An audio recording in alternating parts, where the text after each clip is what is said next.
पण जर मुलगा एखाद्या संकटामध्ये सापडला तर त्या संकटातून बाहेर काढण्यासाठी वडील स्वतःचा प्राण देण्यास मागे वळत नाही. उदार आपुल्या जीवावरी, उदार जीवावरी आपुलिया, आपल्या जीवावर ते उदार होतात. कशासाठी? फक्त मुलाचं संकट दूर करण्यासाठी.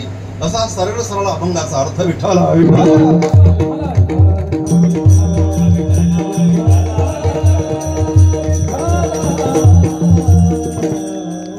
कीर्तनासाठी आपल्या हातात 1 तास उरलेला आहे. हे 1 तासामध्ये आपण अभंगाचं चिंतन बघणार आहोत. फक्त 1 तास तुम्हाला एकच काम करायचं आहे. जेव्हा जेव्हा देवाचं भजन होईल तेव्हा तेव्हा देवाने दिलेल्या हाताने टाळी वाजवायची आणि देवाने दिलेल्या मुखाने आपण विठ्ठल विठ्ठल बोलायचं. आता आपण विठ्ठल विठ्ठल बोललो तर नंतर आपल्या स्मशानात नेताना कोणी नाही विठ्ठल बोलला तरी चालेल. आणि आता जर आपण हाताने टाळी वाजवली तर पुढच्या जन्मात टाळी वाजवणारा जन्म मिळणार नाही. रेल्वे स्टेशनला, टोल नाक्यांवर टाळ्या वाजवायची ज्यांची वेळ आलेली आहे ते कोण होते? तर मागच्या जन्मामध्ये माणूस असताना कीर्तनाला गेले पण कीर्तनात टाळी वाजवली नाही. त्याची सगळी कसर भरून काढण्यासाठी त्यांना सगळ्यांना टोल नाक्यावर उभं ठेवलं, जकात नाक्यावर उभं ठेवलं, स्टेशनला उभं ठेवलं, रेल्वे स्टेशनला उभं केलं. कोण माहीत? तुम्हाला सांगायची गरज नाही. विठ्ठल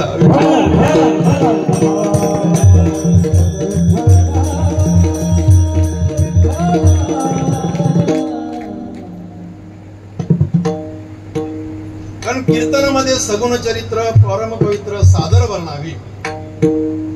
देवाच्या साधू संतांच्या व्यतिरिक्त कीर्तनामध्ये दुसरी बडबड करू नये. करायची असेल कीर्तन संपल्यानंतर तुम्हाला भरपूर अवकाश आहे. रात्रभर तुम्ही जागलात तरी तुम्हाला कोणी झोपा म्हणून सांगणार नाही. आज जागायची रात्र आहे म्हणून. नंतरला ठेवा काही विषय असतील ते. ठीक आहे? जमला? विठ्ठल विठ्ठल.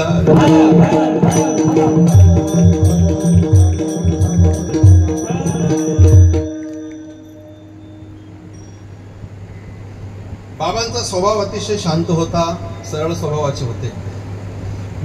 माझे अनेक वर्षापासूनचे संबंध आहेत, त्यामुळे मला कोणी सांगायची गरज नाहीये. सरळ जीवन जगावं माणसाने कसं यांच्याकडनं शिकावं असं जीवन जगले. पण थोड्या दिवसाचा आजार पण होतं, चालता बोलता निघून गेले. प्रत्येक जीवात्मा हा मरण्यासाठीच जन्माला आलेला असतो. तुम्ही, मी, आपण सगळे एक दिवशी मरणार आहोत. त्यामुळे एखादा माणूस मरतोय त्याच्याविषयी खंत करण्याची काही गरज नाही. भगवंत आणि अर्जुन यांचा संवाद चालू होता. अर्जुन देवाला सांगताय, देवा मी मारू यांना, मी यांना मारल्यानंतर मला पाप लागेल, नरसंकर होईल, पिंडोदक क्रिया लोप पावतील, तेव्हा मी यांना मारणार नाही. त्यावेळेला भगवंताने अर्जुनाला सांगितलं, अर्जुना तू यांना मारणारा कुणीही नाही. अरे हे ज्या दिवशी जन्माला आलेत ना त्याच दिवशी यांचं मरण निश्चित आहे. तू मारणारा कोण आहे?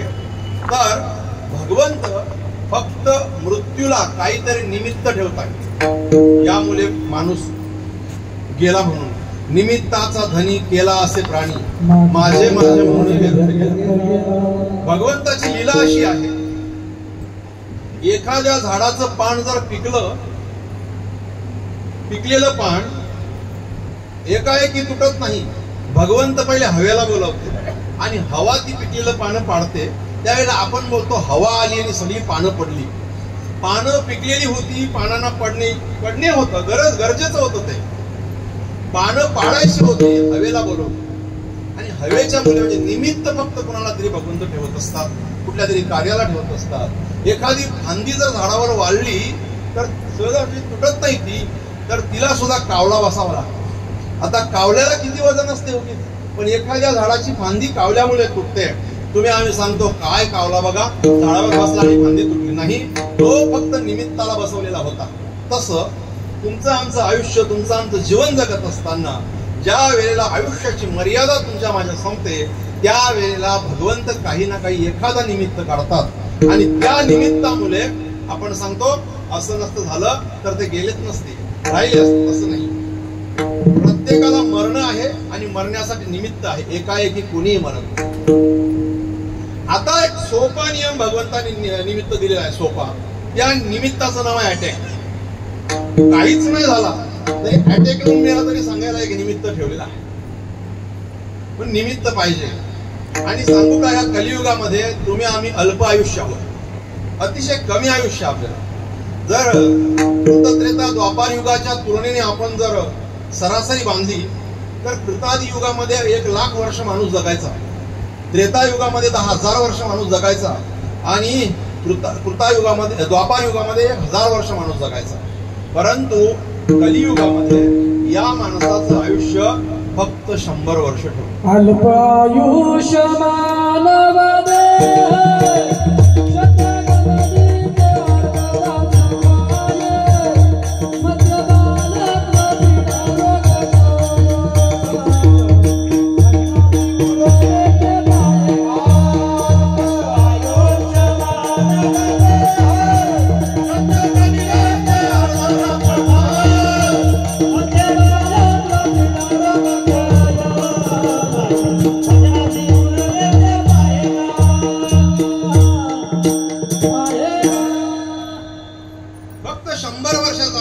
आयुष्य मानव देहे शत गणिले ते अर्धरात्र खाये, मध्ये बालत्व पीडा रोग क्षय, आणि काय भजनासी उरले ते पाहेगा. अल्प म्हणजे किती? 100. 100ला अल्प म्हटले त्याला कारण आहे, कारण त्याच्या अगोदर भरपूर आयुष्य होतं. आता कृतादी युगामध्ये 1,00,000 वर्ष, युग परिवर्तन झाल्यानंतर 1 शून्य काढला 10,000 वर्ष, पुन्हा युग परिवर्तन झालं, द्वापाराला पुन्हा 1 शून्य काढला 1,000 वर्ष, अन्ना कलियुग आला, पुन्हा 1 शून्य काढला, 100च राहिला. देवाला विनंती करतो, आता शून्य काढू नको. जर आता शून्य काढला तर किती राहतील बरं? या 10 वर्षात आपण काय काय करणार आहोत? बैल कधी माजवणार, झुंजाला कधी नेणार, शर्तीला कधी जाणार, 40+ कधी खेळणार, बर्थडे कधी करणार, पिकनिक कधी करणार, वालकसला कधी जाणार, खडवलीला कधी जाणार, हे सगळं कधी करणार आपण एवढ्या कमी आयुष्यामध्ये? एवढं करायला तर आपल्याकडे वेळ पाहिजे. म्हणून देवाला विनंती करतो, त्याच्यावरचा 1 शून्य काढू नको. आणि त्याच्यावरचा शून्य काढला नाही म्हणजे 1 होता ना, 1 त्याला हळूहळू वाढवला त्याने. 1चा 9 केला, 9चा 8 केला, 8चा 7 केला, आणि आता 7चा सुद्धा 6 वर थांबला. आता शून्य कमी नाही होणार, पण 1 मात्र कमी करत आणलाय. 10चे 9 केले, 9चे 8 केले, 8चे 7 केले, आणि आता जवळजवळ 6 केले. म्हणजे माणूस आजच्या तारखेला तरी सरासरी 65 ते 70 वर्ष आयुष्य आहे. आजच्या तारखेला आपला हा जो परिसर आहे भिवंडी पट्ट्याचा, हा परिसर अतिशय अल्पायुष्य आहे. आपल्या गावात कोणी 92-93 वर्षाचा म्हातारा असेल का? आहे का एखादा तरी उरला? पण तुम्ही वाडा तालुक्यात, मुरबाड तालुक्यात जर गेला तर तुम्हाला त्या गावांमध्ये 92-95चे म्हातारे अनेक दिसतील. ते पण फिरताना दिसतील, गप्पा मारताना दिसतील, असे पडलेले नाही दिसतात. तिकडे आयुष्य चांगलं आहे त्या लोकांचं, कारण तिकडे अजूनपर्यंत विकास पोहोचला नाही आयुष्य संपवायला. तुमचा आमचा आयुष्य संपवला कोणी? या विकास नावाच्या महापुरुषाने. विकासाच्या नावाखाली तुम्ही आम्ही प्रदूषणाखाली गेलो आणि तुमचं आमचं आयुष्य आपण कमी करवून बसलो. बरोबर का?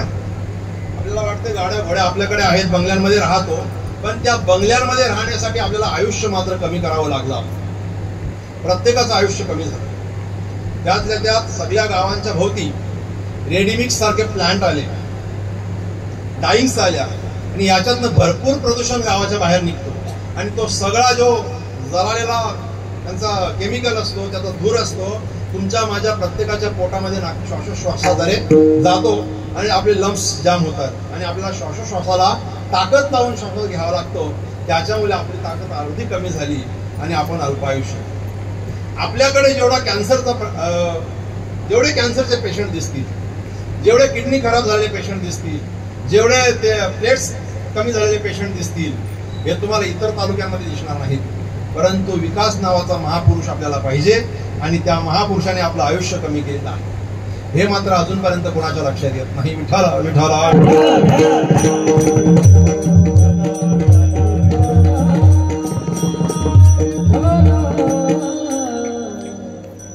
माणसाचं आयुष्य कमी झालं, प्रत्येकाला येणं तसं जाणं सुद्धा आहे. मग भगवंत अर्जुनाला सांगतायत की वासा जातस्य ध्रुव मृत्यू ध्रुवम जन्म मृत्यूश्च तस्माद परिहार्यर्थम न त्वं शोचितुमर्हसि. अर्जुना, जो जन्माला आलाय ना अर्जुना, त्याला मरायचं, आणि जो मेलाय त्याला पुन्हा जन्माला यायचं आहे. तू खंत करू नको. जन्माच्या बरोबरच त्याचा मृत्यू त्याच्या सोबतीला आलेला आहे. आपण जन्माला आलो ना तेव्हाच मृत्यू आपल्या बरोबर आलेला आहे. आपण शाळेत गेलो तेव्हा शाळेत तो बरोबर यायचा. आपण कॉलेजला गेलो मृत्यू कॉलेजला बरोबर यायचा. आपण कुठे ड्युटीवर गेलो मृत्यू आपल्या ड्युटीवर बरोबर. आणि आपण झोपलो तर मृत्यू आपल्या बाजूला झोपायचा. आपण कीर्तनात बसलो तर आपल्या बाजूला मृत्यू आपला बसायचा, आणि बसलेला सुद्धा असतो. आता नको बघू कोणी बाजूला, तो दिसत नाही. तो एखादा भोगा कसा उंदराची वाट बघत राहतो, आणि उंदीर बिलातनं निघाला रे निघाला की भोका त्याच्यावर झडप घालतो. बस तैसा काळ लोकाने तसे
पैसा काल लोका नेतसे. तुम्हाला आम्हाला कशा पद्धतीने घेऊन जाणार, सोडणार नाही. मृत्यू प्रत्येकाला आहे, मरायचं प्रत्येकाला आहे. मग जर मरायचंच आहे, मृत्यू आपला चुकणारच नाही, टळणारच नाही, तर त्या मृत्यूला घाबरावं तरी का? आपण घाबरू नये. मग तो आपल्याला घाबरला पाहिजे, तो आपल्याला घाबरला पाहिजे. अशा घरात आपण राहायचं की त्या घरात यायला त्याला भीती वाटली पाहिजे. ऐसा घर घर हवे राम, अशा घरात राहायचं. ठीक आहे. तसाच त्या मृत्यूला, मृत्यू माणसाच्या जीवनातील शेवटचं सत्य आहे, अंतिम सत्य आहे. माणसाच्या जीवनातील अंतिम सत्य म्हणजे त्याचं मृत्यू आहे. आणि त्या मृत्यूला सामोरा आज आपले बाबा या घरातनं निघून गेले. बापाची प्रत्येक एकच धडपड असते की मला जसे वाईट दिवस बघायला मिळालेत तसे माझ्या मुलांना वाईट दिवस दिसू नयेत. मी जसा पायी पायी पायी पायी फिरलो तसा माझा मुलगा पायी फिरता कामा नये. अरे मी सायकलवर फिरलो, मुलाने पण सायकलवर फिरायचं का? नाही, त्यांनी गाडी घ्यायला पाहिजे. मी जर अख्खं आयुष्य माझ्या बाईकवर काढलं तर माझा मुलगा कारमध्ये फिरायला पाहिजे. ही अपेक्षा फक्त आणि फक्त वडिलांची असते. दुसरा कोणी आपल्याविषयी एवढी चांगली अपेक्षा ठेवणार नाही बाबा, एवढी कोणीच नाही. बाप मुलासाठी काय करू शकतो? तर बाप मुलासाठी आपलं आयुष्य झिजवू शकतो. बाप मुलासाठी आपल्या शरीराची कुरवंडी करू शकतो. बाप मुलाच्या आनंदामध्ये बहरून जाऊन तो स्वतः नाराज राहील तरी चालेल, स्वतः तो बिगर पैशाने राहील तरी चालेल, पण मुलाचा खिसा भरलेला पाहिजे. आणि मुलगा संकटात पडला तर माझा प्राण बेहत्तर गेला तरी चालेल, पण माझा मुलगा वाचायला पाहिजे. एवढीच अपेक्षा करणारा एकमेव पात्र जगाच्या पाठीवर आहे, त्याचं नाव आहे बाप. बाप शब्द अतिशय समजायला वाचायला सोपा आहे. बाप शब्द आहे जो तो वाचायला सोपा आहे, परंतु बाप वाचायला कठीण आहे. आलं का लक्षात? बाप फक्त एक शब्द आहे. ब बदकाचा त्याला काना आणि ब पतंगीचा लिहिला की बाप शब्द होतो. हा उच्चारायला सोपा आहे, परंतु बाप समजायला मात्र कठीण आहे. आता कळाला असेल. विठ्ठल विठ्ठल.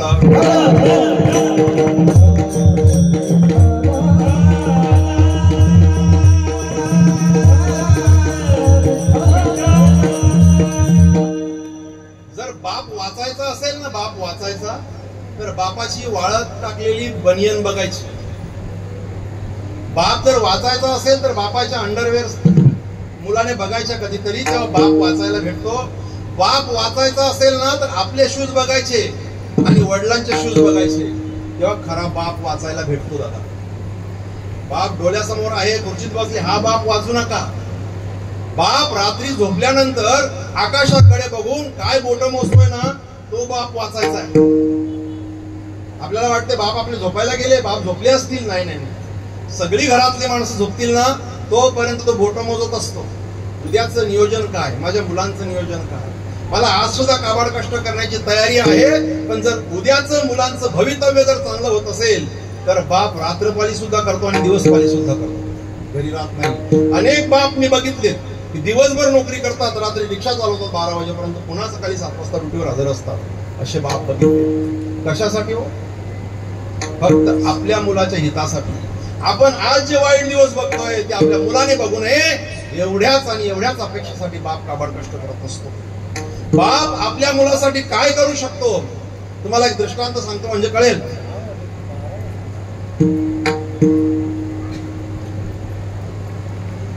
श्री क्षेत्र आळंदीमध्ये महावैष्णव मौली ज्ञानोबराया, निवृत्ती दादा, सोपान आणि मुक्ताई यांचा जन्म झाला. कुणाच्या पोटी जन्म झाला सगळ्या विश्वाला माहिती आहे, विठ्ठलपंत आणि रुक्मिणी माता. परंतु गालबोट त्यांच्या जीवनाला असा लागला की विठ्ठलपंतांनी विवाहानंतर संन्यास दीक्षा घेतली आणि संन्यास दीक्षा घेऊन ते काशीला निघून गेले. माता रुक्मिणी या ठिकाणी त्या पिंपलाला फेरे मारते, माझा पती घरी यावा म्हणून ती पिंपलाला फेरे मारतीये. कर्मधर्म संयोगाने साधूची भेट झाली, साधूला वर्णन सांगितलं आणि चैतन्य नावाचा शिष्य आपल्याकडे जो आहे तोच हिचा विठ्ठलपंत पती आहे. इथून काशीला गेले, काशीहून चैतन्यांना घरी पाठवलं, म्हणजे विठ्ठलपंतांना घरी पाठवलं की तू ग्रास्त आश्रम स्वीकारलेला आहे, आता संन्यास आश्रमामध्ये येऊन करतो काय? तुझी धर्मपत्नी तुझी वाट पाहते विठ्ठला, चैतन्य घरी जा. त्या वेळेला विठ्ठलपंत घरी आले.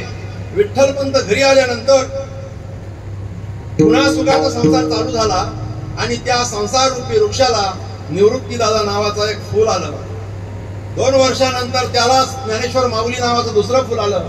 पुन्हा 2 वर्षानंतर सोपान काकाच्या रूपाने दुसरं फुल आलं आणि त्याच्या 2 वर्षानंतर मुक्ताई नावाचं चौथं फुल आलं. आणि त्यांच्या संसार रूपी वृक्षाला एक बहरदार साथ चढला गेला. 4 मुलं परिवारामध्ये आली. मुलंही साधी सुधी जन्माला नव्हती आली.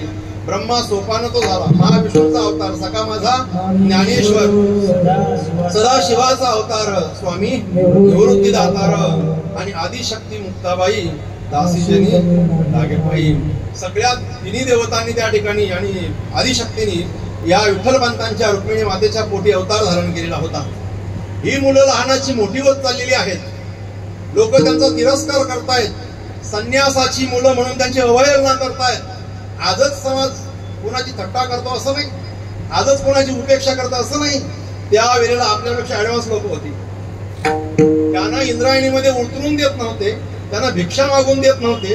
एवढी कठोर लोक त्यावेळेला होती. फक्त त्या मुलांचा गुन्हा काय होता तर संन्यासाच्या पोटी जन्माला आले, एवढाच गुन्हा त्या मुलांचा होता. एक दिवशी कर्मधर्म संयोगाने मुक्ताबाईने एका ब्राह्मणाच्या घरी मुंज पाहिली आणि तिने चौकशी केली की काय आहे. तिला सांगण्यात आलं की ब्राह्मणाचा मुलगा 8 वर्षाचा झाला की त्याची मुंज केली जाते. घरी मुक्ताई रडत रडत आली, आई आपल्या ज्ञानादादाची, आपल्या निवृत्ती दादाची मुंज कधी करायची? आपण सुद्धा मुंज करूया. तिथे जशी मुंज झाली ना बाबा तसं आपल्या घरी गोडधोड बनवायचं. मीही नाचेन वरातीत त्या मुंजीच्या. विठ्ठलपंतांना शब्द लागला, मुंज मुलांची झाली नाही. विठ्ठलपंत आळंदीला गेले. आळंदीला त्या धर्मसभेमध्ये सांगितलं की मला मुंजी वंदनाचा अधिकार मिळावा. अवहेलना केली, अपमानित केलं विठ्ठलपंतांना. त्यावेळेला त्या समाज मार्तंडांनी, अरे संन्यास दीक्षा घेऊन तू आलास, संन्यास दीक्षा पुन्हा सोड, संसार सोडला, संन्यास घेतला, संन्यास सोडलं, पुन्हा गृहस्थ आश्रमामध्ये आला, 4 अपत्यांना जन्म दिला, तुला मुंजी वंदनाचा तुझ्या मुलांना अधिकार मिळणार नाही. ती संन्यासाची मुलं आहेत, ती ब्राह्मणाची मुलं नाहीत. अशी अवहेलना केली, थट्टा केली, अपमानित केलं विठ्ठलपंतांना आणि तिथून हकलण्यात आलं. पुन्हा कोणीतरी बोल, इकडे या, इकडे तुम्हाला न्याय मिळणार नाही. तुम्हाला न्याय पाहिजे का तर आपल्या महाराष्ट्राचं न्यायपीठ पैठणला आहे. पैठणला जा, पैठणला धर्मसभेमधून तुम्ही परवानगी आणा आणि मुंजीबंधन करा. त्या धर्मपीठाचं बोलणं ऐकून त्यांचा आदेश घेऊन विठ्ठलपंत मजल दर मजल करत पैठणला गेले. पैठणला गेल्यानंतर धर्मसभेमध्ये विषय मांडला की मी गृहस्थाश्रम स्वीकारलेला होता, गृहस्थाश्रम सोडला, संन्यास दीक्षा घेतली आणि संन्यास दीक्षा घेतल्यानंतर पुन्हा मी गृहस्थाश्रमामध्ये आलो. ते ऐकून घेत आहेत सगळे धर्ममार्तंड लोक. आणि मला 4 अपत्य झाली, परंतु माझ्या मुलांना मुंजीबंधनाचा अधिकार नाहीये. तुमचं प्रशस्त पत्र मला मिळावं, तुमचा दाखला मला मिळावा की जेणेकरून माझ्या मुलांना मुंजीबंधनाचा अधिकार मिळेल आणि धर्माप्रमाणे आचरण करायला मिळेल, धर्माप्रमाणे राहायला मिळेल, समाजामध्ये वावरता येईल. माझ्या मुलांना मुंजीबंधनाचा अधिकार द्या. एखाद्या चोराची विटंबना व्हावी ना, एवढी विटंबना विठ्ठलपंतांची झाली. सगळे हसू लागले त्याच्यावर, विठ्ठलपंतांवर. वेडा आहे, मूर्ख आहे तू. अरे संन्यासाच्या मुलांना कुठे मुंजीबंधनाचा अधिकार असतो का? गयावया करतात विठ्ठलपंत. मला काय शिक्षा ती करा, पण माझ्या मुलांना मात्र समाजामध्ये वावरण्याची एक संधी दिली. कुणीतरी सहज उठलाय, म्हणतो याच्यावर पर्याय आहे. काय पर्याय आहे? हो, पर्याय याच्यावर निश्चित आहे. तो पर्याय आहे का तुम्ही? जर तुम्ही देहांत प्रायश्चित्त घेत असाल तर तुमच्या मुलांना मुंजीबंधनाचा अधिकार मिळेल.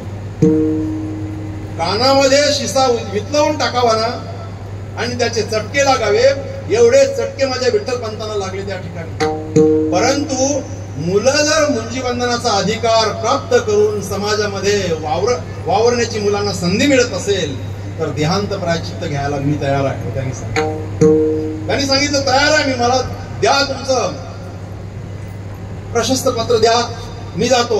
आणि त्यावेळेला पैठणच्या धर्मपीठाने सांगितलं की मुंजीबंधनाचा अधिकार यांच्या मुलांना आहे, परंतु हे जर देहांत प्रायश्चित्त घेत असतील तर. आणि तिथला दिलेला आदेश घेऊन मजल दर मजल करत पुन्हा विठ्ठलपंत आपल्या घरी आले. सांज वेळ झालेली होती, रात केले किळकिळकिळी करत होते. रुक्मिणी माता वाट बघते. झोपड्याचा दरवाजा अर्धा लावलेला आहे, अर्धा उघडा आहे की धनी येतील, न्याय घेऊन येतील, मुलांच्या मुंजीबंधनाचा अधिकार घेऊन येतील. आणि त्यावेळेला विठ्ठलपंत घरी आले. अतिशय उदास अंतःकरणाने घामाघूम झालेले नर्वस अवस्थेमध्ये विठ्ठलपंत आपल्या घरी आले. रुक्मिणी माता उठल्या, या तांब्यावर पाणी दिला, पाय धुवा. निवांत बसले. म्हणतो दिला का आपल्या मुलांसाठी मुंजीबंधनाचा अधिकार?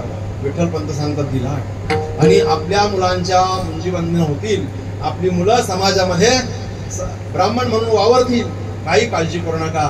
बरं झालं, पदर खोसला. 2 घास तुम्हाला वाढते, खाऊन घ्या. विठ्ठलपंतांच्या घशाखाली घास उतरणार नाही, कारण या मुलांच्या मुंजीबंधनासाठी मला देहांत प्रायश्चित्त करायचं. हे रुक्मिणीला जर मी सांगितलं तर रुक्मिणी स्वीकारणार नाही. रात्रभर फक्त खुशी बदलत त्या दिवशी विठ्ठलपंत राहिले. दुसऱ्या दिवशी पुन्हा रुक्मिणी माता विचारते काय झालं, कुठं आहे प्रशस्त पत्र? प्रशस्त पत्र दाखवायला तयार नाहीत विठ्ठलपंत, कारण माझ्या रुक्मिणीला सहन तरी होईल का देहांत प्रायश्चित्त घ्यायचा? माझी चिमुकली मुक्ताई अजून 4च वर्षाची आहे आणि त्या चिमुकलीला मी जर टाकून गेलो तर त्या चिमुकलीचं काय होईल? त्या सगळ्या विचारांमध्ये दुसऱ्या दिवशी रुक्मिणी माता पुन्हा हट्ट करते, मला दाखवा ना, मला सांगा ना काय झालं. त्यावेळेला विठ्ठलपंत सांगतायत रुक्मिणी सांगायची इच्छा नाहीये, पण तुम्हाला सारखा कालपासून विचारते म्हणून तुला सांगतो ऐक. आपल्या 3 मुलांची मुंजीबंधन व्हावी असं वाटत असेल तर मला न्याय दिलाय आणि तो न्याय मी स्वीकारून आलाय. म्हणतो काय न्याय दिलाय तुम्हाला? हा न्याय आहे देहांत प्रायश्चित्त. मी आत्महत्या करायची, मुलांना मुंजीबंधनाचा अधिकार प्राप्त होईल. आग लागो तुमच्या मुंजीबंधनाला. रुक्मिणी माता सांगते काय करायचं असं मुंजीबंधन, काय करायची ती समाज व्यवस्था नको ते आपल्याला. आपली मुलं अशीच वावरतील, काही काळजी करू नका, आपण मुलांबरोबर सुखाने राहू. मी कबूल करून आलो, मी त्यांना शब्द देऊन आलोय, मी देहांत प्रायश्चित्त करेन. रुक्मिणी तू फक्त माझ्या 4 मुलांचा सांभाळ कर, थोडी माझ्यावर मेहरबानी कर. रुक्मिणी माता सांगते नाही, तुम्ही जर तुमचा निर्णय ठरवलेला आहे, तुमचा निर्णय तुम्हाला पक्का आहे, तर या पापामध्ये मी सुद्धा भागीदारी नाही. जर तुम्ही देहांत प्रायश्चित्त घेत असाल तर मी मागे का राहू? जशी मुलं तुमची तशी माझीच आहे, मी सुद्धा देहांत प्रायश्चित्त करेन. दिवसभर भांडली 2 जण. विठ्ठलपंत सांगतात रुक्मिणी तू मुलांबरोबर राहा. रुक्मिणी माता सांगते नाही, मी तुमच्या बरोबर येणार. संध्याकाळी ठरलं दोघांनी देहांत प्रायश्चित्त करायचं.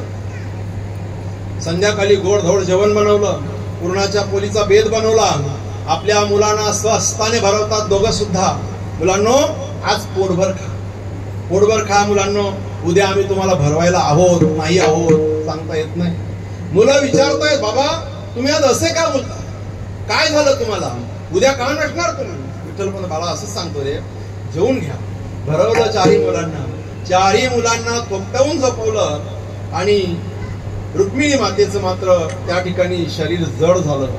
4 गोंडस मुलं सोडून जायला रुक्मिणी मातेला आई आहे नाही धीर होत. विठ्ठल पंतांनी स्वतः आपलं उपकरण घेतलं. विठ्ठल पंत झोपडीच्या बाहेर गेले. झोपडीचा दार विठ्ठल पंतांनी ओढून घेतला.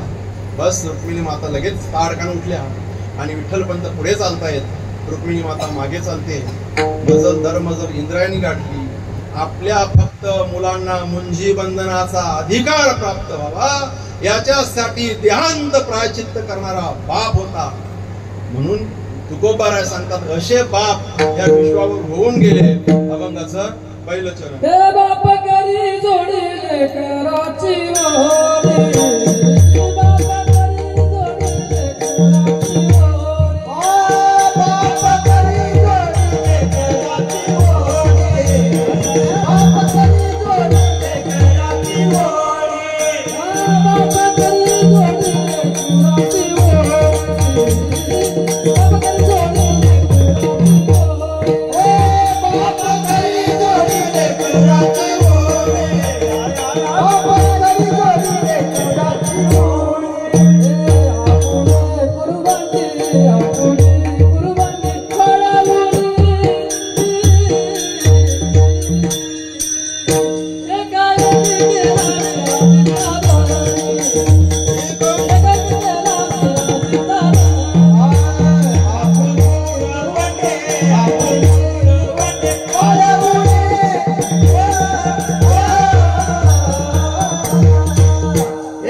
मुंजी बंधनासाठी देहांत प्रायचित्त करणारा बाप या ठिकाणी जन्माला आलेला आहे. आपल्या मुलाला सुखरूप पोचवण्यासाठी जीवाची पर्वा न करणारा बाप याच ठिकाणी जन्माला आलेला आहे. श्रीकृष्ण परमात्म्याचा जन्म कुठे झाला? कारागृहामध्ये जन्म झाला. त्याच्या अगोदर कंसाने 6 मुलं मारलेली होती. एक योगमाया घेऊन गेलेली होती. आणि 8वा बाळ ज्या वेळेला जन्माला आलेला आहे, 8वा बाळ म्हणजे साक्षात परमात्मा जन्माला आलेला आहे. काल्या कोठडीत जन्माला आलेला आहे. आणि ह्याला तरी वाचवा हे सांगत असताना देवकी माता त्या ठिकाणी अधीर झालेली आहे. बालकृष्ण जन्माला आल्यानंतर प्रथम 8 वर्षाची मूर्ती झाली. 8 वर्षाची मूर्ती झाल्यानंतर त्यांना दर्शन दिलं दोघांना आणि सांगितलं, मी तुमचा मुलगा जन्माला आलोय. मग देवकी माता सांगते, अरे बाळा, जर 8 वर्षाची मूर्ती डायरेक्ट जन्माला आली, कोणी खरं करेल का बरं माझा मुलगा आहे तो? कोणीतरी खरं करेल? तू लहान हो पाहिजे. आणि मग लहान बाळ झालं, गोंडस बाळ झालं. देवकी मातेने त्याला छातीशी लावलं. आणि छातीशी लावल्यानंतर वसुदेव त्या ठिकाणी कवटाळतात, त्या मुलाला घेतायत. आणि मग देवकी माता सांगते, सोडा सोडा मिठी जप्पा जप्पा जग जेठी झनी कंसासी करेल माझ्या बाला सुमारी. अहो त्याला काय गोंधळता तुम्ही, काय त्याला मिठ्या मारता? त्याला लपवा ना कुठेतरी. आता हातामध्ये सगळ्या बेड्या आहेत, पायामध्ये बेड्या आहेत, नाना प्रकारचे गेट आहेत. त्या ठिकाणी रक्षक पहारेकरी आहेत. पावसाळ्याचे दिवस आहेत. यमुना तुडुंब भरलेली आहे, पूर आलेला आहे, तिला वाहत येते. लपवायचं कुठे, जायचं कुठे, न्यायचं कुठे? तुम्ही फक्त न्यायाची तयारी दर्शवा, हातीची बंधने गळती बस. आणि त्या ठिकाणी एक टोपलं होतं. त्या टोपल्यात देवाला भरलं आणि वसुदेवाने टोपलं डोक्यावर घेतलं. टोपलं डोक्यावर घेतल्या घेतल्या हातापायाची बंधनं साखल्या तुटून गेल्या. सगळी दरवाजा उघडली गेली आणि सगळे पहारेकरी त्या ठिकाणी झोपले गेले. एकाने मला प्रश्न केला की त्या जेलमध्ये टोपला आला कुठनं म्हणून. प्रश्न करणाऱ्यांच्या पुढे विलाज नसतो. जो परमात्मा विश्व निर्माण करतो त्याला एक टोपला निर्माण नाही होणार का? आता एक समाज व्यवस्था असू शकेल त्या ठिकाणी अशी की त्याच्या जाचाला सगळी कंटाळलेली होती. कोणाच्या? कंसाच्या जाचाला कंटाळलेली होती. आणि कदाचित देवाने तर त्यांना मोहिलेलंच होतं, पण त्यांनीही विचार केला एकदाचा बाहेर निघ आणि लहानाचा मोठा याला कर आणि पहिले या कंसाला संपव. म्हणून सगळ्यांचा सहकार्य त्या ठिकाणी होता. आणि अशा अवस्थेमध्ये वसुदेवाने टोपल्यात बाळ कृष्ण घेतले. बाहेर रस्ता कसा आहे, किती वर्ष झाली तो आतमध्ये कारागृहामध्ये आहे. कुठला रस्ता मळलेला आहे, कुठला नाही, कुठल्या रस्त्यात जायचा, गोकुळाला जायचं होतं. स्वतः देवाने सांगितलं माया उपजली तेथे मज ठेवी आणि येथे. मायेचा जन्म झालेला आहे, चला तिकडे. आणि त्यावेळेला वसुदेवाने टोपल्यात भरून गेला. यमुना माई वाहते, यमुना माईतनं उडी चालत निघाले. चालत निघाल्यानंतर यमुना माईचं पाणी वाढत चाललेलं आहे. भगवंत माझ्या पात्रातनं चाललेत, मला दर्शन घ्यायचं आहे. भगवंतांनी विचार केला दर्शन द्यायचं आहे. भगवंतांनी एक पाय टोपल्यातनं बाहेर काढला, यमुना माईला लावला. यमुना माई दुभंगली गेली आणि वसुदेव बाबा त्या ठिकाणी गोकुळाला गेले. गोकुळाला त्या ठिकाणी नंदाच्या घरी मुलीचा जन्म झालेला होता. आणि मग भगवंताला त्या ठिकाणी ठेवलं. मुलगी टोपल्यात घातली आणि पुन्हा ते गोकुळात मथुरेमध्ये आले. आणि मथुरेला आल्यानंतर पुन्हा कवाडं लागली गेली. पुन्हा सगळे पहारेकरी शुद्धीवर आले आणि आकांत केला. त्या पुराच्या पाण्यातनं मुलाला वाचवण्यासाठी जाणारा कोण होता? वसुदेव नावाचा बाप होता. कोण होता? वसुदेव नावाचा बाप होता. म्हणून बाप करी जोडी बाप करी जोडी लेकराची ओढ.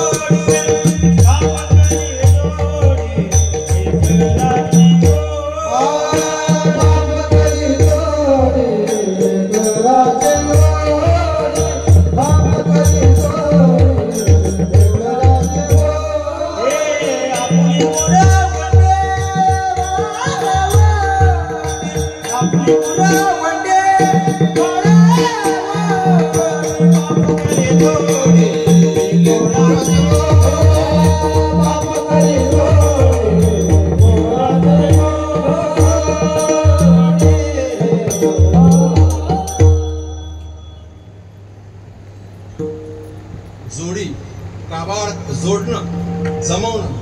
काबाड कष्ट करतो आणि आपल्या अपत्यासाठी जोडी करून ठेवतो, जोडून ठेवतो, धन जोडून ठेवतो, पैसा जोडून ठेवतो, घरदार बनवून ठेवतो, जागा घेऊन ठेवतो, जमीन घेऊन ठेवतो.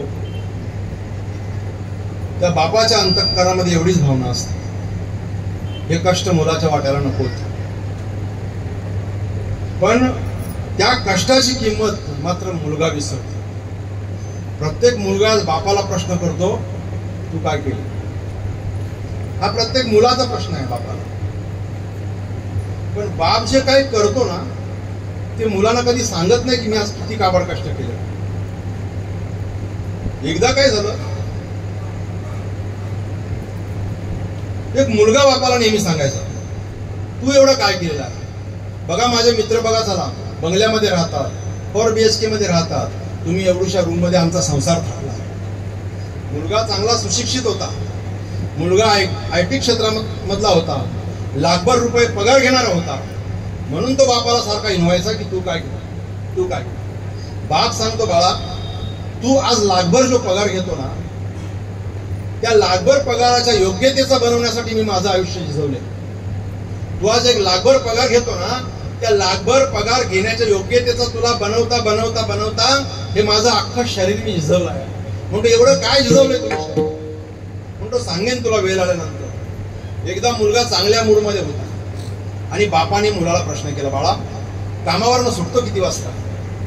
त्यांनी सांगितलं, मी संध्याकाळी 6 वाजता कामावरनं सुटतो, तुझ्यासाठी मी एक काम देतो, तुला कर. त्या बापाने 10 पेनचे बॉक्स आणलेले, एका बॉक्स मध्ये 12 पेन, असे 10 पेनचे बॉक्स बापाने आणले आणि मुलाला सांगितलं, बाळा हे पेनचे बॉक्स आहेत ते विक कुठेतरी. एक पेन 10 रुपयाला विकायचा, एक बॉक्स 120 रुपयाला विकायचा. जर तू एक पेन 10 रुपयाला विकलास तर या पेनच्या पाठीमागे 2 रुपये तुला मिळतील. अख्खा पॉकेट विकला तर तुला 20 रुपये मिळतील आणि 10 पॉकेट विकलीस तर 200 रुपये मिळतील. आणि तू महिन्याला 10 पाकिट 30 दिवस विकलीस तर तुला 6000 रुपये वेगळे मिळतील. मुलगा आश्चर्यचकित झाला. मी 1 लाखभर पगार घेतो आणि 6000साठी मी कामावरनं सुटल्यानंतर हे पेन विकत बसू. बाबा तुम्ही तुमचं डोकं ठिकाणावर आहे का? काही गांजा बिंजा पिला, नशा केले का तुम्ही? काय लाखभर पगार, उद्या माझ्या कंपनीतला कोणी एखादा मला रेल्वेत भेटला पेन विकताना बघितलं तर शेण घालतील माझ्या तोंडात. बापाने सांगितलं तू आयुष्यभर पेन विकू नको, फक्त हे 10 बॉक्स माझे आहेत ना एवढे विकून दे, एवढी मेहरबानी कर माझ्यावर. बाबा दररोज तेच सांगायचं. एक दिवशी याने ठरवलं की तुमचे पेन घेऊन जातो आणि मी विकून दाखवतो. म्हणतो ठीक आहे. हा कामावरनं 6 वाजता सुटला, विटी स्टेशनला येऊन बसला. विटी स्टेशनला येऊन बसल्यानंतर त्याने 9 बॉक्स आपल्या पिशवीत ठेवले, 1 बॉक्स हातात ठेवला, 1 चोपडी हातात ठेवली, लिहून दाखवायला. पेन घ्या, अतिशय स्वस्त आहे, 10 रुपयाला. 15 रुपयाचा पेन तुम्हाला किरकोळ किमतीमध्ये मिळते, पण मी 10 रुपयाला देतो. प्रत्येकाला पेन विकायला गेला. कोणी पेन घेतो त्याच्याजवळून, चालवून बघतोय, बरोबर चालत नाही, पुढे चल. कोणी पेन घेतो पसंत पडला म्हणून, अरे 10 रुपये याला सुट्टे नाहीत, 500ची नोट आहे, मी नंतर कधीतरी घेईन, तुझा पेन परत घे. कोणी चालवून बघतो, सांगतो पेनच बरोबर नाही, तर कोणी एखादा पेन घेतो सुद्धा. तो विटी ते कसारा, कसारा ते विटी राऊंड मारायचा आणि नंतर आपल्या घरी जायचा. 8 दिवस झाले. किती 8 दिवस झाले तेव्हा कुठे 8 बॉक्स संपले. 2 बॉक्स शिल्लक आहे. मुलगा कंटाळला. बापाला जवळ बोलला, बाबा तुमचा उद्देश काय? मला का तुम्ही पेन विकायला लावले सांगा. म्हणतो काय झालं? पेन घेत नाही कोणी बाबा. 10 रुपयाचा पेन घेत नाही तुम्ही. कोणी पैसे सुट्टे नाहीत तर कोणाकडे पैसेच नाहीत. कोणी सांगतो पेन बरोबर चालत नाही, कोणी सांगतो मॉडेल बरोबर नाही. मग हे मी नाही विकणार, पेन घ्या. बाळा, पेन विकून 2 पैसे तू कमवावे ह्याच्यासाठी मी तुला पेन विकायला नाही पाठवलं. तर मी सुद्धा असाच तुझ्यासारखं नोकरी करायचो आणि त्या नोकरीमध्ये मुंबईमध्ये फक्त घडवाडं आणि प्रपंच चालायचा. तुमच्या शाळेच्या फी साठी मला पैसे नसायचे आणि तुमची फी मी भरू शकू ह्याच्यासाठी मी कामावरनं सुटल्यानंतर रात्री 11 वाजेपर्यंत पेन विकायचो, वही विकायचो, किचन्स विकायचो, गोल्या विकायचो, चॉकलेट्स विकायचो मी आणि रात्री 11:30 वाजता घरी यायचो. बाळा, तू आज लाख रुपये पगार घेतो ना, त्या माझ्या काबाड कष्टामुळे घेतो. मी काय केलं तुला सांगू? मी रेल्वेत विकल्या, मी स्टॉलवर विकल्या, मी एसटी स्टँडला गोळ्या विकल्या आणि तुला आज इंजिनियर बनवलंय. बाळा, मी जर 2 BHK घेऊन राहिलो असतो तर तू सुद्धा माझ्यासारखा हमाली कुठेतरी करत राहिला असता. तू आज एअर कंडिशन मध्ये बसून लाख रुपये पगार घेतो ना, ते माझ्या कष्टाचे फल आहेत, तुझ्या शिक्षणाचे नाहीत. माझे कष्ट होते म्हणून तुझा शिक्षण सफल झाला. तर माझे कष्ट नसते ना बाळा, तर तू लाखभर पगार नसता घेतला. तू सुद्धा 10-12 हजारामध्ये कुठे, मी सुद्धा हाऊस मौस केलीस ती. मी कुठे पिकनिकला गेलो असतो प्रत्येक वर्षी तुझ्या आईला घेऊन. मी कुठे यात्रा केली असत्या. मी रात्रभर पेन नसते विकले. तर त्या पगारामध्ये फक्त आपण डाळ चावल खाल्लीस ती आणि ज्या भाड्याच्या खोलीत राहत होतो आतापर्यंत तिथे असतो. हा 1 BHK सुद्धा नसता तुझ्यासाठी. म्हणून बाप वाचता येत नाही. चला विठ्ठल.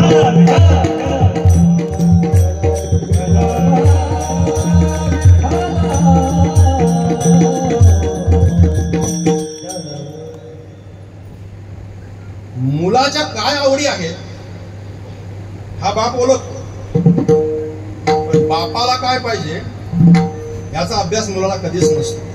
सांगू का, आपण किती कर्मदरिद्री माणसं आहोत. आपल्याला ज्या वेळेला कपडे घ्यायचे होते ना आपल्याला, त्या वेळेला बापाने आपल्याला हाताला धरून बाजारात घेऊन गेले आणि कपड्याच्या दुकानात आपल्याला पाठवलं. कपड्याच्या दुकानात आपल्याला पाठवल्यानंतर दुकानवाल्याला सांगितलं कुठला पसंत पडेल तो दे याला. बाप बाजूला बसायचा. पण आज बापाला कपडे शिवायची वेळ आली. आपण आपल्या पसंतीची कापडं आणतो, बापाच्या पुढ्यात टाकतो, जा तुझ्या टेलरजवळ शिवून. तो रंग बापाला आवडतो किंवा नाही हे बापाला कधीच आपण विचारलं नाही. विचारलं का कोणीतरी सांगा. माझ्या वडिलांचा आवडता कलर कुठला आहे हे कुठल्याच मुलाला माहिती नाही, पण माझ्या मुलाला कुठला रंग आवडतो हे मात्र बापाला निश्चित माहिती असते. माझ्या मुलाला कुठल्या कंपनीची चप्पल पाहिजे हे बापाला माहिती असते, परंतु बाप नवीन चप्पल आणत नाही. मुलांनी वापरून टाकलेली चप्पल बाप घालतो. नको, हे 500 रुपये मी ठेवतो, पुढे यालाच उपयोगाला येतील. बाप करी जोडी लेकुराचे ओढी. रुपया त्याने कधी चहा पिला नाही. अनोशा पोटी घरी आला, पण 100 रुपये मोडून 10 रुपयाचा चहा कधी बापाने पिला नाही. तर हे माझ्या मुलाच्या फीला उपयोगाला येतील, माझ्या मुलांच्या वयाना पुस्तकांना उपयोगाला येतील. अशी बाप जोडी करत राहिला. कशासाठी? लेकुराच्या ओढी. त्या मुलाच्या ओढीपायी, मुलाच्या हव्यासासाठी पोटी किंवा मुलाला लहानाचं मोठं करण्यासाठी बापाने जोड केली. परंतु त्या जोडीची किंमत आजच्या मुलाला नाही राहिली. आजच्या मुलाला राहिली नाही. एक दृष्टांत सांगतोय म्हणजे समजेल. एकदा काय झालं, अतिशय गरीब परिस्थिती आहे, अतिशय गरीब परिस्थिती आहे. लहान मुलगा बघा, बाल हट्ट, स्त्री हट्ट आणि राज हट्ट हे सगळ्यात मोठे हट्ट आहेत. आणि त्या मुलाने हट्ट केला. लहान मुलं फिरायला गेली, खेळायला गेली. कुणीतरी एक नवीन सायकल आणलेली होती. याला वाटलं आपलीही सायकल असावी. घरी रडत आला, बाबा मी जेवणारच नाही म्हणतो. काय झालं? मी जेवत नाही घरी. आज झालं काय? मला नवीन सायकल पाहिजे. तर मी जेव्हा माझ्या मित्रांनी सायकली आणल्या तिकडे, मला सायकलला हात लावून देत नाही, मला नवीन सायकल पाहिजे. बाप त्या ठिकाणी संकटात पडला. सायकल आणायची कुठून? 1000 रुपये आणू कुठून मिळाला? त्याची काकुळती करतोय. मुलगा जेवत नाही. संध्याकाळ झाली, मुलगा जेवत नाही. मुलगा रात्री जेवला नाही. दुसऱ्या दिवशी बाप उठला. बापाने सांगितलं मुलाला, बाळा तुला मी काही करून सायकल आणेन, तू काही काळजी करू नको, पण तू उपवाशी राहू नको बाळा. तू उपवाशी होता बाळा, पण पोट रिकामी माझं होतं. मुलाला आनंद झाला. मुलगा जेवला. गावच्या शेडजीकडे बाप गेला. गावच्या शेडजीला बाप काय सांगतो, मालक 1000 रुपये द्या उसने. फक्त 1000 रुपये उसने द्या. मी तुमच्या शेतात काम करून आणि ते सगळे पैसे फेडेन, मला 1000 रुपये उसने द्या. मालक सांगतो 1000 रुपये कशासाठी पाहिजे? त्याने सांगितलं माझ्या मुलाला सायकल आणायची आहे. ऐकवलं मालकाने. अरे उंदरांच्या मुलांना लोखंडाची खेळणी कशाला पाहिजे? तुमची परिस्थिती आहे का सायकली घेण्याच्या, सायकली फिरवण्याच्या? अरे ते रुबाब आमच्या मुलांनी करावेत, तुम्ही कशाला करता? नाना प्रकारच्या गोष्टी ऐकवल्या, शब्द ऐकवले. मालक मी तुमचे 1000 रुपये फेडणार आहे. तुम्हाला हवं असेल व्याजा सगळं फेडेन, पण मला आज 1000 रुपये दे. एक काम करावं लागेल, सांगाल ते काम करेन. समोरच माझं शेत आहे 1 एकराचं, अख्खं नांगरून देईन, तुला मी 1000 रुपये देतो. शेतने 1000 रुपये दिले. 1000 रुपये घरी आणले, बायकोकडे दिले. सांगितलं जा मुलाला घेऊन बाजारात, मुलाला सायकल घेऊन ये, मी पाटलाचं काम करून देतो, मालकाचं काम करून देतो. मालकाच्या घरी आलाय बाप. घरी आल्यानंतर त्याची बैलजोडी घेतली, त्याचा नांगर घेतला, नांगर शेतात लावला आणि त्याची ती नांगर शेत उकळवण्यासाठी त्याने सुरुवात केली. सुरुवात केल्यानंतर दुपार जवळ येत आली. त्याच्या पायाला काहीतरी काच लागली.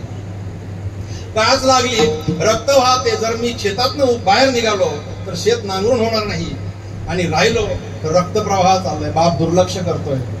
तसेच कपडा गुंडाळला, न्याहारीची भाकर खाल्ली, पुन्हा शेतात उतरला, पट्टी निघाली मारलेली, पुन्हा रक्तप्रवाह चालू झाला. संध्याकाळचे 4 वाजले. 4 वाजेपर्यंत बापाच्या पायातनं रक्त व्हायला, आणि रक्त वाहून वाहून वाहून तो बाप अशक्त झाला आणि चक्कर येऊन शेतात पडला. चक्कर येऊन शेतात पडला. काही दुसरे गडी होते, त्याने उचललं, धुतलं त्याला, त्याचा प्रेतासारखं अगदी घरी नेलं त्याला. सगळी लोक जमली. तोपर्यंत मुलाने सायकल घेऊन आलेला होता. मुलगा सायकल फिरवतो, सगळीकडे आनंद व्यक्त करतोय, पण याच्या घरी गर्दी जमली. ह्याला काय झालं म्हणून बघायला. कोणी कांदा फोडतोय, कोणी पाणी शिंपडतोय, कोणी चप्पल त्याच्या नाकाला लावतोय बेशुद्ध पडलाय म्हणून, कोणी पाणी पाजतोय. पण तो मुलगा फिरता फिरता फिरता त्या ठिकाणी गर्दी कसली म्हणून बघायला आला, आणि त्या सायकलची घंटी वाजवली. काय सांगू मायबापांना तुम्हाला, त्या घंटीचा आवाज त्या बापाने ऐकला आणि डोळे उघडले. आपला मुलगा आनंदित आहे, फक्त आपला मुलगा आनंदित आहे एवढं बघितल्यानंतर सुद्धा दिवसभर वाहिलेला रक्त आणि त्याने हीन झालेली शक्ती पुन्हा चैतन्य त्याच्या अंगामध्ये संचारलं गेलं. बाप उठून बसला. बाप काय केला? उठून बसला. फक्त मुलगा आनंदित आहे असं बघून. ही बापाची लीला आहे. बाप करी जोडी लेकुराच्या ओढी, आपली कुरवंडी वाळवून या. आपली कुरवंडी, आपलं शरीर लयास घालवतो, पण कशासाठी? फक्त आणि फक्त आपल्या मुलाच्या हितासाठी, मुलाच्या फायद्यासाठी.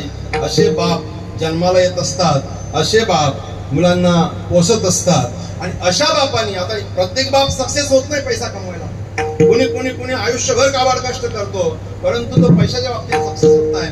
परंतु एखादा बाप जर त्या ठिकाणी सक्सेस झाला तर तो पहिला विचार काय करतो? मुलासाठी चांगलं घर बनवूया, मुलासाठी प्रॉपर्टी बनवूया. जर आपण मुलाच्या सोयीकीला कुठे गेलो, चांगलं घर नसलं तर आपल्या मुलाला देणार नाही, मुलगी देणार नाहीत आपल्या मुलाला, आपली जागा नसेल, आपल्याकडे काही प्रॉपर्टी नसेल तर देणार नाही. आणि ज्या वेळेला मुलाच्या सोयरिकीसाठी बाप दुसऱ्याच्या दारात जातो बघा, बाप सांगत नाही की माझं घर आहे, हे आता याचंच आहे. एखादी गाडी उभी असेल आपल्या दारात, बाप सांगत नाही गाडी माझी आहे, आता ही गाडी कोणाची आहे, मुलाची आहे. एखादा फार्म हाऊस असेल, बाप सांगत नाही की तो फार्म हाऊस माझा आहे, तो माझ्या मुलाचा आहे. घरात जेवढ्या चांगल्या वस्तू असतील, बाप त्या पाहुण्यांना काय सांगतो, हे सगळं याचं आहे. आणि तीच मिरास अभंगाचं दुसरं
मिराशीचा धनी कडी वागवूनी भारखंदी.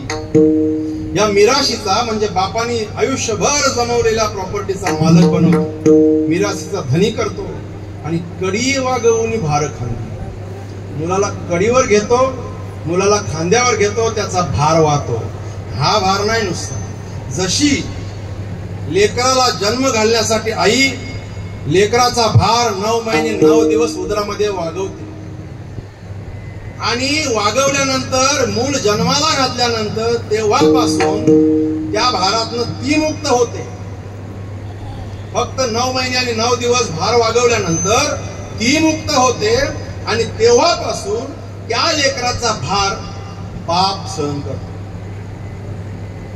बाप सहन करतो.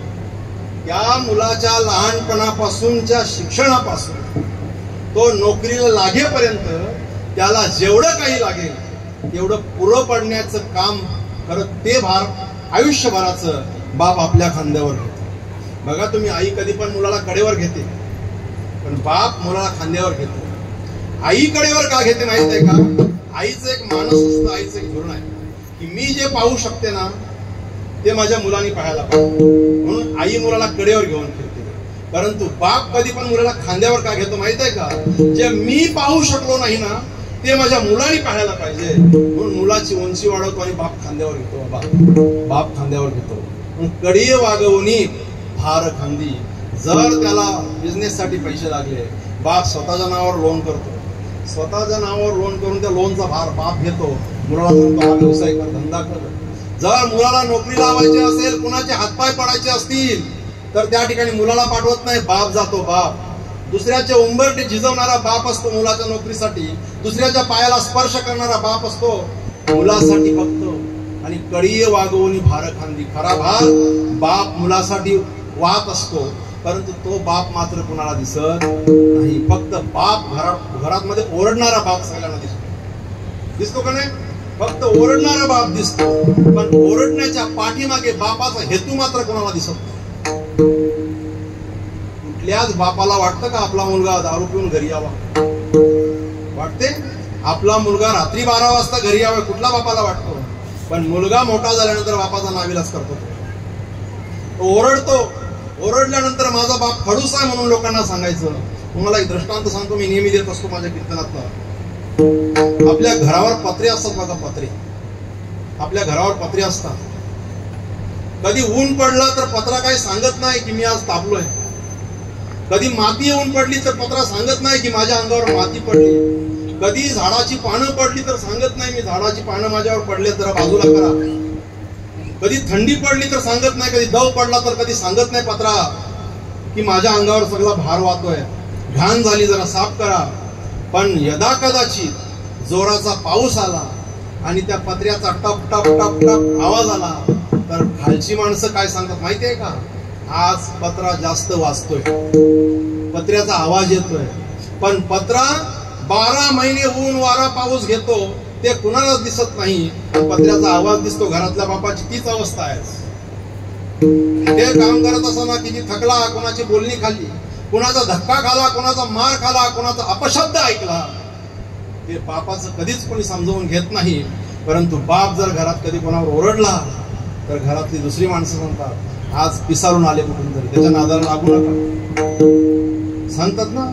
पण त्याच्या भडकण्याच्या पाठीमागे तो गरम होतो, त्याच्या पाठीमागचं कारण समजावून घ्या ना. त्याला पाणी द्या, पहिले ग्लासभर प्यायला, शांत करायला सांगा. आज काय प्रॉब्लेम आहे, आज तुम्ही असे का झाले, तुम्हाला कोणी काही बोलला का, तुम्हाला कुठल्या गोष्टीचा त्रास झाला का, हे कोणीच बापाला विचारत नाही. फक्त तापला येतो, भडकला येतो, शिव्या देतोय, तो आम्हाला हळहळ करतोय, हे सगळ्यांना दिसतं. पण त्याच्या पाठीमागे त्याचा दुसरा एक हेतू असतो. घरातली मुलं आपली वायफळ होऊ नये. आपली मुलगी जशी आपल्या घरात जन्माला आली ना, याच घरातून तिला विदा करण्याची संधी मिळावी याच्यासाठी तो बाप सगळ्यांना भडकतो. परंतु तो बाप आपण न वाचता भडकणारा बाप मात्र आम्हाला वाचायला मिळतो. विठ्ठल विठ्ठल.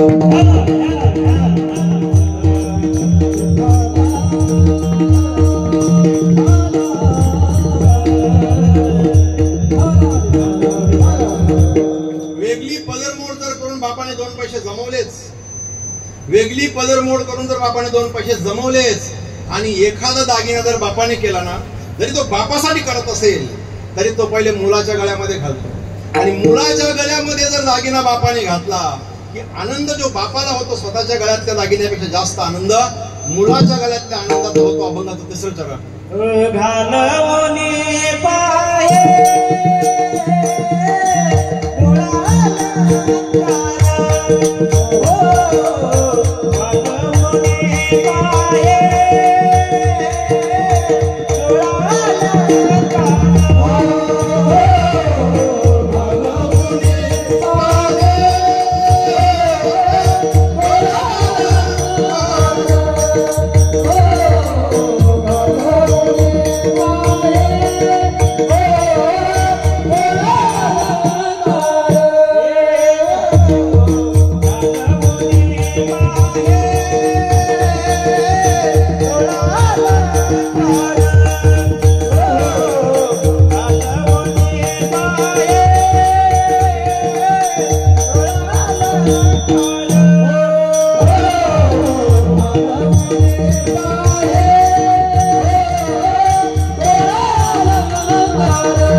घालोनियाडोला पाहे अलंकार ठेवा दावी थोर करुणिया एकाएकी केला मिरासीचा धनी कळीये वागवणी भार खांदी सर्व करतो पण बाप आपल्या मुलासाठी आपला जीव पण देऊ शकतो.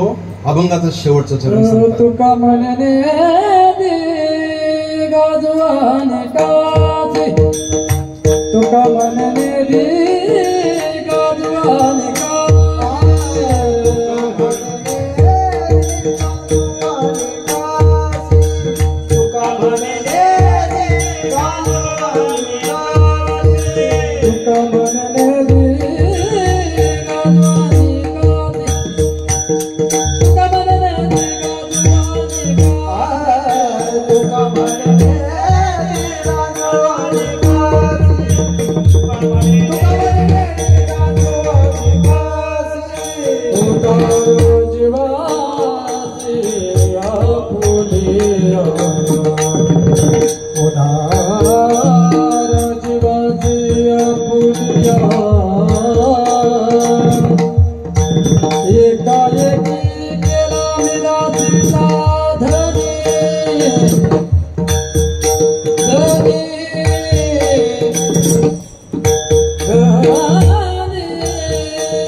तुका म्हणे नेदी गांजो आणि कासी उदार जीवासी आपुल्या.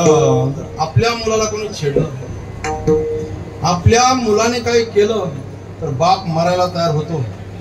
निजामशाहीचा काल होता.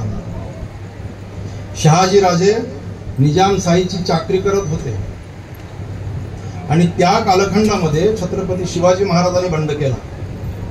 ज्या वेळेला छत्रपती शिवाजी महाराज, जिजाऊ मासाहेब आणि शहाजी राजे हे एकत्र होते बेंगलोर, आणि त्या ठिकाणचं वातावरण खराब झाला, वातावरण वेगळा झाला. आणि त्या वेळेला जिजाऊ मासाहेबांनी सांगितलं, आम्हाला स्वतंत्र स्वराज्याची स्थापना करायची आहे. निजामशाहीच्या नोकऱ्या बस झाल्या, तुम्ही केल्या आयुष्यभर, आम्हाला करायच्या. शहाजी राजे सांगतायत, जिजाऊ माझी सुद्धा नितांत इच्छा आहे, मी प्रयत्न केलेले स्वराज्य स्थापनेचे, परंतु माझे प्रयत्न अयशस्वी झाले. शिवाजीला घे आणि तू स्वतंत्र स्वराज्याची स्थापना कर. आणि त्या वेळेला बँगलोरहून जिजाऊ मासाहेब आणि छत्रपती शिवाजी महाराज हे पुण्याला आले.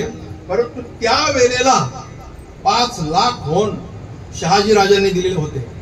आणि त्या वेळेला अष्टप्रधान मंत्रिमंडळ छत्रपती शिवाजी महाराजांना दिलेलं होतं. वयाच्या 8व्या वर्षी छत्रपती झालेले होते.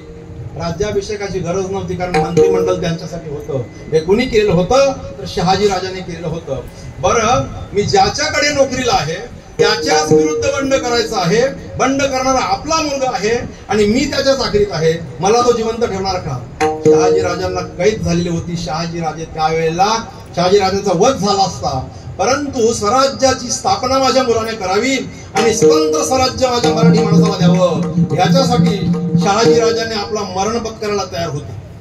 ही उदार जीवासी आपुल्या एकदा एक उदाहरण आहे, जिवंत उदाहरण आहे. नगर जिल्ह्यामध्ये माझा एक मित्र आहे, त्याच्या बाजूला एक गाव आहे. त्या गावात रात्री वाघ यायचा, राजू वाघ यायचा. रात्री वाघ यायचा, कुत्रा घेऊन जायचा, बकरी घेऊन जायचा, कुणाची गाय मारायचा, कुणाचा बैल मारायचा. लोकांना भीती निर्माण झाली होती वाघाची. पण कर्मधर्म संयोग असं झालं, एकदा 7 वर्षाचा मुलगाच वाघाने पळवला. अरे आपला मुलगा आता इथे होता, दिसत नाही म्हणून सगळीकडे बॅटऱ्या मारतायत. रक्त पडलेलं बापाला दिसलं, त्या मुलाच्या बापाला रक्त पडलेलं दिसलं आणि त्या रक्ताच्या थेंबाचा वास घेत तो बाप पाठलाग करत गेला. ऊसाच्या शेतामध्ये मुलाला त्यांनी पाडलेलं होतं. मुलगा जिवंत होता, मुलगा पकडून घेऊन गेला आणि मुलगा सांगतोय, बाबा तुम्ही पळा, तुम्हाला पण खाऊन टाकेन. बापाने वाघावर झडप घातली. वाघावर झडप घातल्यानंतर वाघाने मुलाला सोडलं, बापाला पकडलं. बाप मुलाला सांगतो, तू पहिले घरी पळ, इथून तू पहिले घरी पळ, मला संपवेल, तुला पण संपवेल, तू घरी पळ. आणि स्वतःची गर्दन वाघाच्या जबड्यात दिली आणि मुलाला सोडवली. म्हणून तुका म्हणे नेदी गांजो आणि कासी उदार जीवासी आपुल्या. मुलाच्या हितासाठी, मुलाच्या भल्यासाठी, मुलाच्या जीवनासाठी बाप आपल्या जीवावर उदार होतो. त्याचं नाव बाप आहे. बाप म्हणजे फक्त वडील नाही, तर ते बापाचे कर्तृत्व आहेत ना, तोच बाप आहे. आलं का लक्षात? आणि तोच बाप आज या लेकरांना सोडून गेलेला आहे. त्या बापाला चिरशांती मिळावी, त्यांचा पुढचा प्रवास सुखाचा व्हावा, त्यांना भगवंत चांगल्या जागी जागा देवो, हीच भगवंताला प्रार्थना करूया आणि सेवेला थांबू. ज्ञानेश्वर